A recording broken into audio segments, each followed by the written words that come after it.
मला वाटतं हे एक धाडस तुम्ही एकदा विधानसभेच्या वेळी म्हणजे स्टेजवरती तुम्ही भाषण करताना म्हटलं होतं की बघूया याच्या पुढे मी एका बाजूला आणि विरोधक एका बाजूला, बघूया काय होतंय ते. मग ती वेळ या वेळेला आली होती का?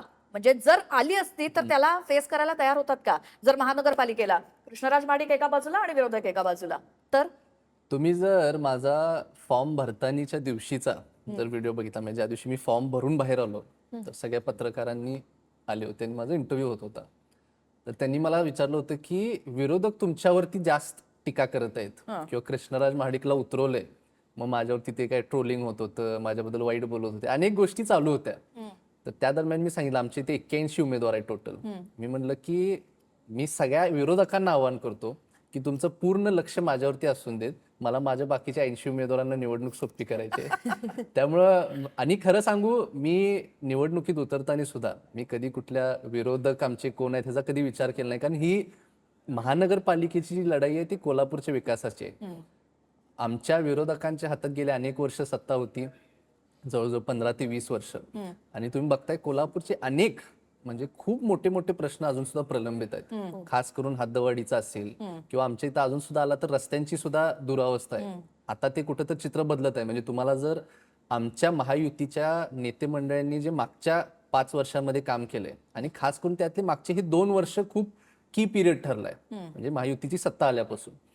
त्यामध्ये आमचे सन्माननीय खासदार धनंजय महाडिक साहेब असतील, आमदार अमल महाडिक साहेब असतील, अनेक महायुतीचे जे नेते मंडळ आहेत त्यांनी चांगली विकास कामं केलेत आणि मला कॉन्फिडन्स आहे की आम्हाला पुढच्या अजून 3 वर्षामध्ये खूप मोठे मोठे प्रोजेक्ट कोल्हापूरमध्ये येताना दिसणार.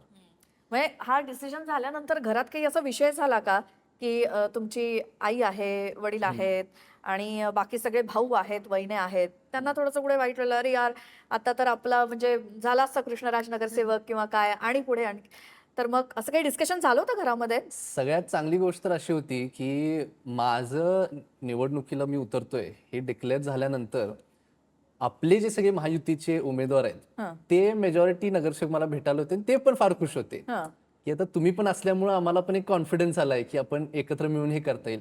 आणि त्यामध्ये काय अनुभवी सुद्धा भरपूर नगरसेवक आहेत, म्हणजे 1-2-3 टर्म राहिलेले नगरसेवक होते जे महायुतीकडून लढत होते. तर ह्या सगळ्या अनुभवी लोकांबरोबर काम करण्याची इच्छा सुद्धा मला चांगली म्हणजे एकदम वाटत होती.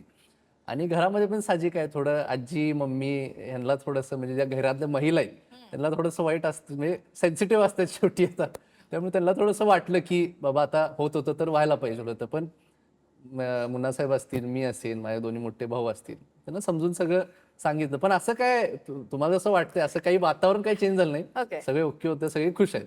बरं.